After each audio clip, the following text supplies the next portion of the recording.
এটাকেও ভালো করে একটু লাল লাল করে ভাজা ভাজা করি। লবণ, হলুদ, কাশ্মীরি লঙ্কা গুঁড়ো, আর এই পাশে আছে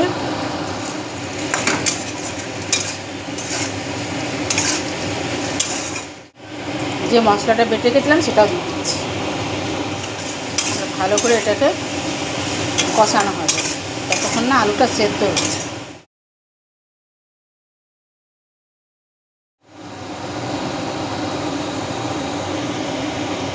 কয়েকটা কারি পাতাও দিয়ে দিলাম। এবারে মেথি পাতাগুলো দিয়ে দিচ্ছি।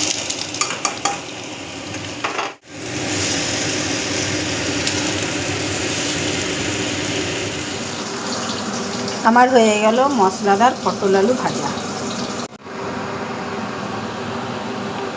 ভাজা হয়ে যাওয়ার পর ওপর থেকে এই যে পেরি পেরি মশলাটা সানরাইজে দিয়ে দিচ্ছি। এটা একটু ভালো একটু স্বাদ হবে।